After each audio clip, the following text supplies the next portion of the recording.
आकाशवाणी. प्रशांत जाधव आपल्याला बातम्या देत आहे. कोरोना प्रतिबंधक लस घ्या, मात्र लसीकरण केंद्रावर गर्दी करू नका. शक्यतो ऑनलाईन नोंदणीद्वारेच लसीकरण करून घ्या. कोविशिल्ड लसीच्या पहिल्या आणि दुसऱ्या मात्रेत 12 ते 16 आठवड्यांचं अंतर अधिक उपयुक्त ठरतं, असं आता आढळून आलं आहे. त्यामुळं पहिली मात्रा घेतल्यानंतर किमान 12 आठवड्यानंतर लसीकरण केंद्रावर जा. तोपर्यंत कोरोना प्रतिबंधाचे सगळे नियम अवश्य पाळा. ठळक बातम्या. टौक्टे चक्रीवादळामुळे गुजरातच्या हानीग्रस्त भागांसाठी 1000 कोटी रुपयांची मदत पंतप्रधानांकडून जाहीर. टौटेक चक्रीवादळात भरकटलेल्या ONGCच्या बार्जवरील 188 जणांसह INS कोची जहाज मुंबईत दाखल. या दुर्घटनेत 22 जणांचा मृत्यू. खतं आणि कच्चा माल उच्च दरानं आयात केलेल्या आरोपांखाली इफ्को आणि इंडियन पोटॅशच्या 2 माजी अधिकाऱ्यांविरुद्ध CBIद्वारे गुन्हा दाखल. फिफा विश्वकरंडक आणि इतर स्पर्धांसाठी भारतीय फुटबॉल संघ दोहाच्या दौऱ्यावर. आणि टौक्टेक चक्रीवादळ निवळताच भारतीय सागरी क्षेत्रात दुसऱ्या चक्रीवादळाची चाहूल.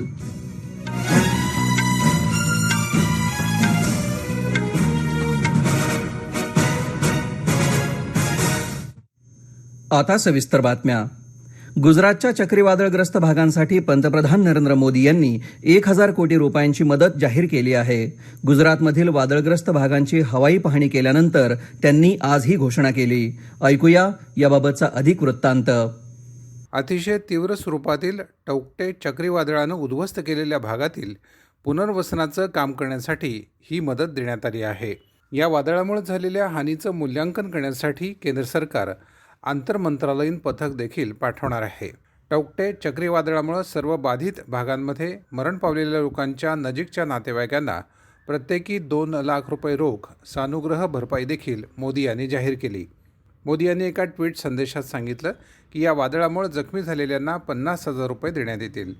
या नैसर्गिक आपत्तीमुळे बाधित झालेल्यांच्या पाठीमागं केंद्र सरकार खंबीरपणे उभं असून त्यांना शक्यतो सर्व पाठिंबा देईल असं त्यांनी सांगितलं.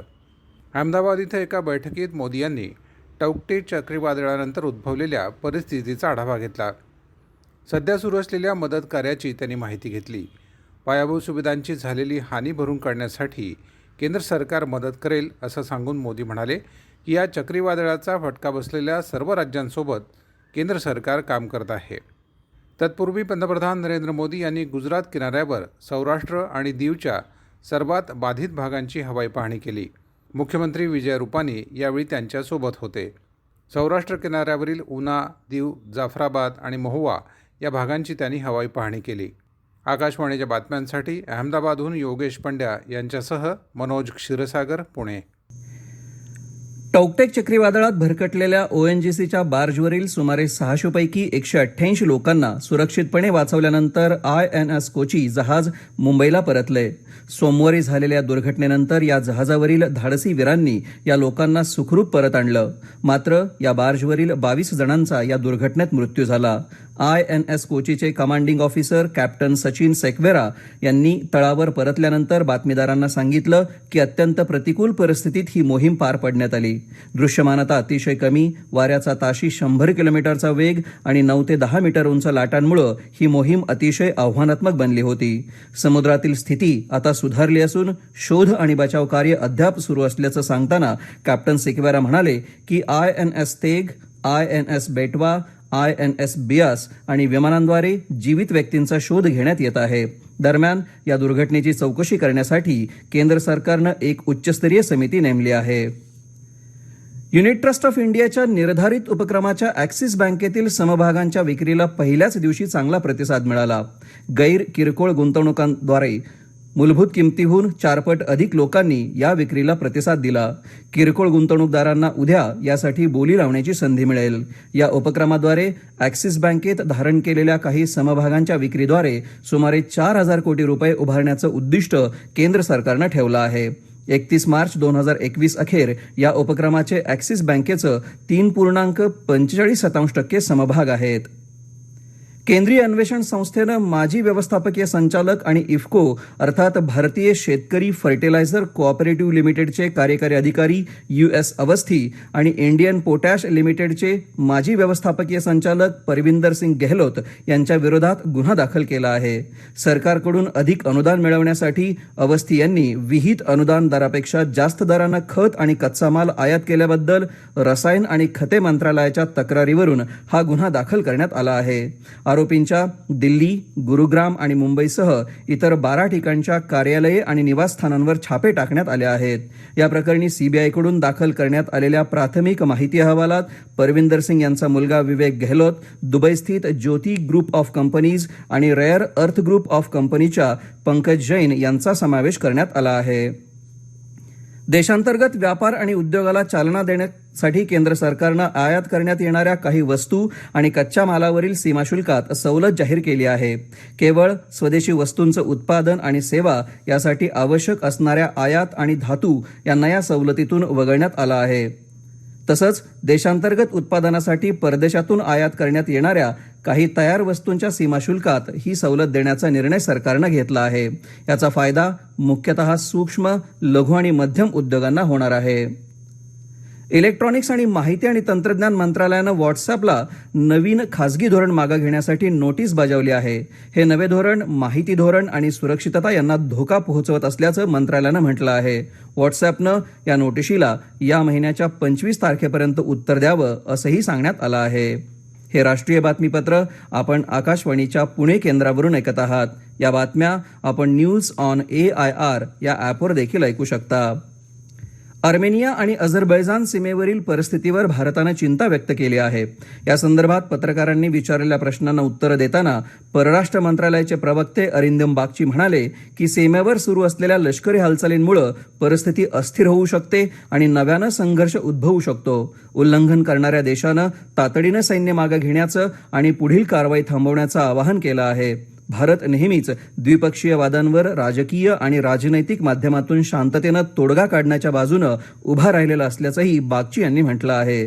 प्रादेशिक सुरक्षितता लक्षात घेता दक्षिण कॉकेशस प्रदेशात शांतता आणि स्थैर्य महत्त्वाचं असल्याचंही बागची यांनी म्हटलं आहे. अमेरिकन सैन्यानं देशातून माघार घेतल्यानंतर अफगाणिस्तानची राजधानी काबूलमधील विमानतळ सुरक्षित ठेवण्यासाठी अमेरिका आणि त्याच्या नाटो मित्र देशांनी प्रयत्न करण्यास सुरुवात केली आहे. अमेरिका आणि युरोपातील सहयोगी राष्ट्रांची अफगाणिस्तानातील दूतावासाची काळजी घेण्याच्या दृष्टीनं सुरक्षित विमानतळ आवश्यक असल्याचं अमेरिकेचे सेनाप्रमुख जनरल मार्क मिले यांनी काल सांगितलं. 11 सप्टेंबरपर्यंत सर्व सैन्य मागे घेण्याच्या अध्यक्ष जो बिडेन यांच्या आदेशानंतर अफगाण सरकार आणि तालिबानी बंडखोर यांच्यात अंतर्गत संघर्ष उफाळण्याची शक्यता आहे.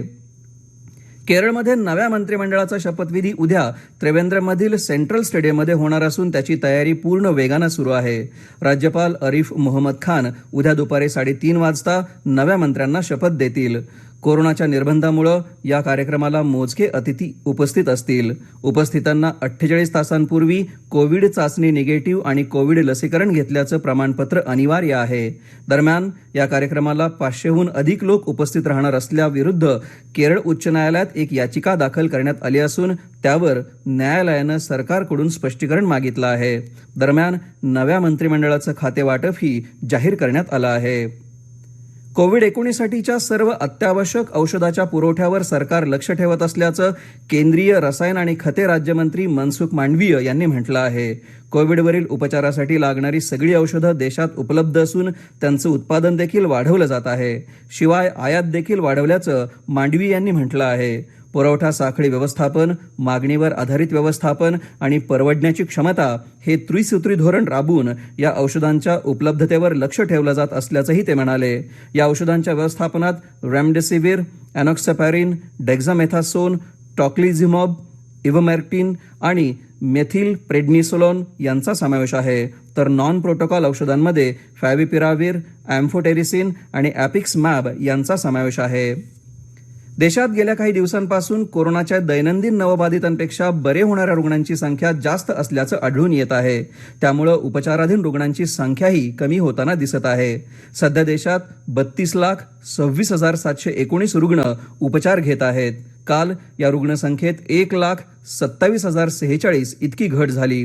केरळ, कर्नाटक, उत्तर प्रदेश, महाराष्ट्र आणि राजस्थानात उपचाराधीन रुग्णांच्या संख्येत लक्षणीय घट झाल्याचं आरोग्य मंत्रालयानं आज प्रसिद्ध केलेल्या आकडेवारीवरून स्पष्ट होतं. काल देशभरात 3,89,851 रुग्ण कोरोनामुक्त झाले. देशाचा रुग्ण बरे होण्याचा दरही वाढत असून सध्या तो 86.23% आहे. या आजारातून बरे झालेल्या एकंदर रुग्णांची संख्या 2,19,00,000 जास्त आहे. काल देशात 2,67,000 नवबाधितांची नोंद झाली. एकीकडे दैनंदिन बाधितांची संख्या कमी होत असताना देशात कोरोनामुळे होणाऱ्या मृत्यूंच्या संख्येत मात्र घट झालेली नाही. काल देशात या आजारानं 4,529 रुग्णांच्या मृत्यूची नोंद झाली. देशात कोरोनाचा प्रादुर्भाव सुरू झाल्यापासून एकाच दिवसात नोंदवली गेलेली ही सर्वाधिक मृत्यूसंख्या आहे. बालकांच्या समुपदेशनासाठी आणि सहाय्य करण्याची गरज भासल्यास नागरिकांनी 1098 या मोफत मदत वाहिनीवर संपर्क साधावा असं आवाहन महिला आणि बालविकास मंत्रालयानं केलं आहे. कोणतंही बालक कोविड-19 बाधित असल्यास त्याच्या सुरक्षेसाठी मदत वाहिनीच्या पथकानं सतर्क राहून अधिकाऱ्यांच्या संपर्कात राहण्याच्या सूचना दिल्या आहेत. ही मदत वाहिनी 24 तास कार्यरत असते. देशात आतापर्यंत कोविड प्रतिबंधक लसीच्या 18,58,00,000हून जास्त मात्रा देण्यात आल्या आहेत. काल 13,12,000पेक्षा जास्त नागरिकांना कोविड प्रतिबंधक लस देण्यात आली.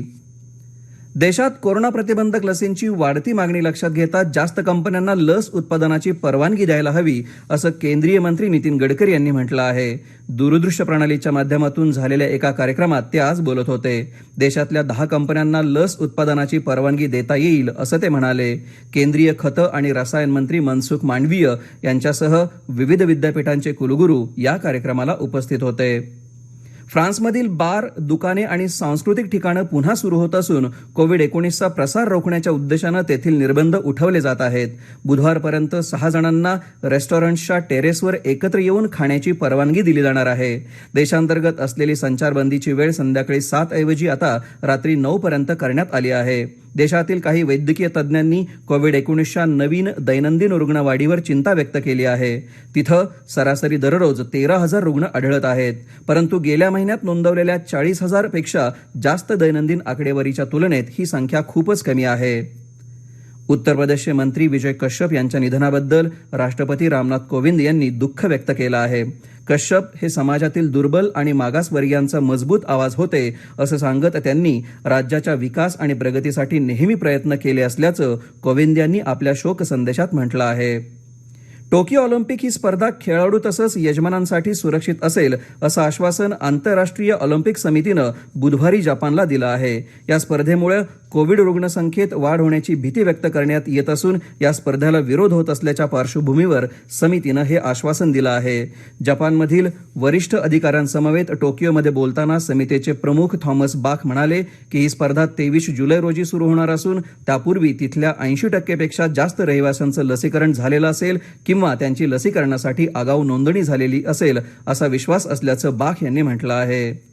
कतार इथं 2022 मध्ये होणाऱ्या फिफा विश्वचषक स्पर्धेच्या पात्रता सामन्यांसाठी आणि AFC एशियन करंडक चीन 2023 मधील स्पर्धेसाठी 28 सदस्यीय भारतीय राष्ट्रीय फुटबॉल संघ आज संध्याकाळी दोहाला रवाना होत आहे.